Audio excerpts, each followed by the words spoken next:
그때 나의 첫사랑과 헤어지지 않았더라면, 만약 집값이 오르기 전에 집을 사놨더라면, 그때 비트코인을 팔지 않고 존버했더라면. 여러분, 이런 공상 모두 한 번쯤 해보셨죠? 순간의 선택이 그 후의 인생을 완전히 바꿔버리는 경우는 생각보다 굉장히 흔하고, 그렇게 잘못된 결과를 마주할 때마다 우리는 어리석었던 과거 자신의 선택을 후회하곤 합니다. 아, 그때 이랬으면 좋았겠다 하고 말이죠. 오늘 들려드릴 내용은 세계 최강의 남자를 상대로 겁도 없이 시건방을 떨다가 뒤늦게 자신의 어리석음을 깨닫고 간절히 시간을 돌이키고 싶었을 어느 남자의 이야기입니다. 13세기 초 유라시아 대륙에서는 호라즘이라는 왕국이 신흥 강자로 떠올랐습니다. 호라즘은 현재의 이란, 우즈베키스탄, 아프가니스탄 등을 합친 광활한 영토, 특히 실크로드를 차지한 풍요로운 나라였죠. 그러던 어느 날 호라즘의 왕 무함마드에게 메시지 하나가 도착합니다. 나는 해 뜨는 땅의 지배자이고 당신은 해 지는 땅의 통치자이니 우리 우애 있게 지내자. 이 메시지는 몽골 제국의 창시자 징기즈칸으로부터 온 것이었는데, 징기즈칸 입장에서는 옆나라와 친하게 지내고 싶은 마음을 표현한 것이었지만, 나름 대제국의 우두머리인 무함마드 입장에서는 이 메시지를 도발로 받아들이고 맙니다. 그리고 돌이킬 수 없는 일이 벌어지기 시작하는데, 무함마드의 분노를 읽은 그의 부하 이날추크는 징기즈칸의 사절단 수백 명을 몰살시키는 만행을 저지르고, 이 소식은 곧장 징기즈칸의 귀에 들어갑니다. 하지만 징기즈칸은 위대한 영웅답게 우선 침착함을 유지하죠. 그리고 무함마드에게 한 번의 기회를 더 주기로 합니다. 오해가 있었던 것 같은데 사절단을 죽인 이는 처벌하고 우리 사이좋게 지내보자. 징기즈칸은 이렇게 친절한 메시지를 써서 사신에게 전달하죠. 그로부터 얼마 뒤 호라즘으로 떠났던 사신이 돌아오는데, 그의 수염은 무함마드에 의해 모조리 불태워져 있었고, 얼마 후 무함마드는 징기즈칸으로부터 세 번째 메시지를 받게 되는데, 이번 메시지는 더 이상 친절하지 않았습니다. 네가 전쟁을 선택했으니 네 소원대로 해주겠다. 마침내 세계를 잿더미로 만들 전쟁의 서막이 오른 것이죠. 자, 이 메시지를 받고 여러분이라면 어땠을 것 같나요? 징기즈칸의 군대가 킬각을 재고 달려온다는데 런이 답이지 않을까요? 그런데 놀랍게도 무함마드는 전혀 징기즈칸을 두려워하지 않았답니다. 앞서 말씀드렸다시피 호라즘 역시 부강한 나라였고, 병력 역시 몽골의 2배나 됐으며, 여기에 자기 땅에서 전쟁이 벌어질 것이었으니 지리, 기후면에서도 훨씬 유리하다고 생각했기에 몽골을 얕봤던 것이죠. 그러나 머지않아 무함마드는 자신의 결정이 오판이었음을 알게 되는데, 분노한 징기즈칸과 그의 선봉장 수부타이, 10만 기병대의 위력은 초자연적 재해와도 같았고, 호라즘은 일방적인 학살을 당하기 시작하는데, 징기즈칸의 분노가 어느 정도였는지 짐작할 수 있는 대목이 여기 있습니다. 맨 처음 몽골의 사절단을 함부로 죽였던 이날추크는 불에 녹인 운을 머리에 들이부어 죽여버렸고, 후에 몽골 군대가 호라즘 시민들의 머리로 피라미드를 쌓기도 했다고 합니다.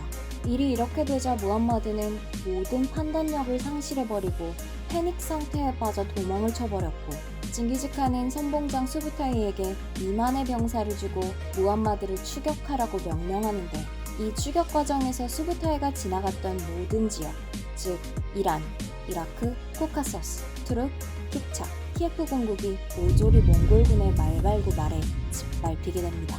같은 시각 무함마드는 몽골군을 피해 도망다니다가 카스피해의 어느 이름 모를 섬에서 비참한 최후를 맞이했죠. 그는 눈을 감는 순간 아마 징기즈칸의 첫 번째 메시지를 받았던 그때를 떠올리지 않았을까요?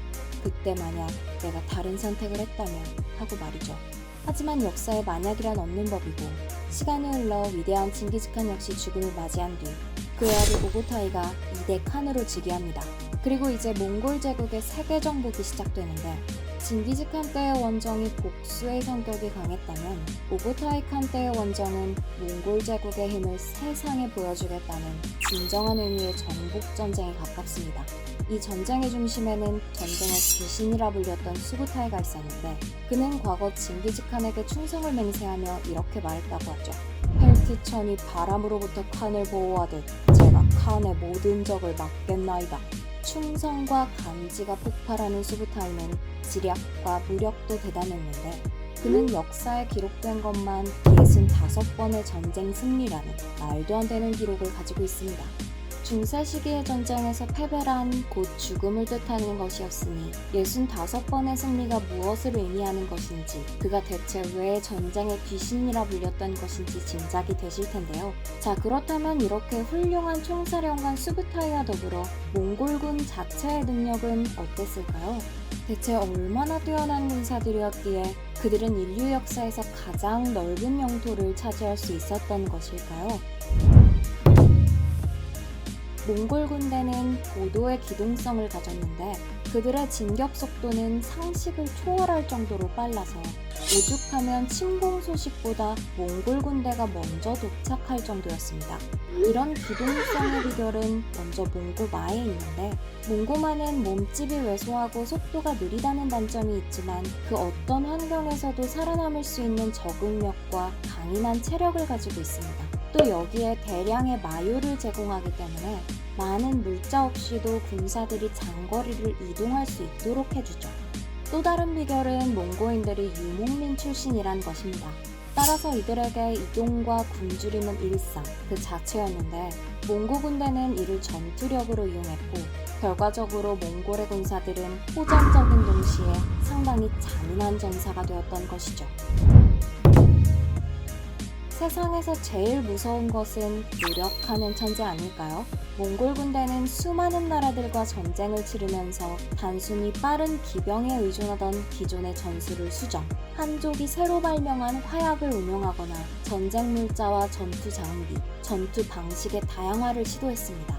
몽골 군대가 주로 사용한 방법은 소규모의 기병이 적군을 교란시키다가 적군이 혼란에 빠지면 사방에 대기하고 있던 기병이 쏜살같이 날아와 공격하는 것이었는데, 그 속도와 화력은 유럽의 중장기병이 따라잡을 수 있는 것이 아니었고 결국 유럽은 패전을 거듭하게 됩니다. 이것은 일명 시체 던지기 전술로, 이 전술을 사용한 이후 몽골 군대는 유럽인들에게 악마로 각인되었습니다. 이탈리아의 가브리엘레 데 무시스가 쓴 연대기를 보면 1347년 몽골 군대가 흑사병으로 죽은 사람의 시체를 투석기에 담아 성 안으로 쏘아보냈다는 기록이 있는데, 그 결과 전 유럽이 생지옥으로 변해버렸다는 것이죠. 물론 이 이야기는 하나의 설로 흑사병의 전파 경로에는 여러 추측들이 있습니다. 다만 몽골 군대에 대한 당시 유럽인들의 증오와 공포가 어느 정도였는지 짐작해 볼 수는 있겠네요. 자, 지칠 줄 모르고 뻗어나가던 몽골 지옥의 군대는 오스트리아 빈에서 갑자기 그 걸음을 멈추는데요. 그 이유는 다름 아닌 오고타이 칸의 갑작스러운 사망 때문이었습니다. 어쩔 수 없이 수부타이는 말머리를 몽골 제국으로 돌렸고 서유럽은 벼랑 끝에서 간신히 재앙을 면하게 되었죠. 정말 역대급 타이밍이 아닐 수 없는데요. 그럼 다시 한번 가정을 해볼까요? 만약 오고타이 칸이 딱 1년만, 아니 한 6개월만 더 살았다면 세계사는 어떻게 달라졌을까요?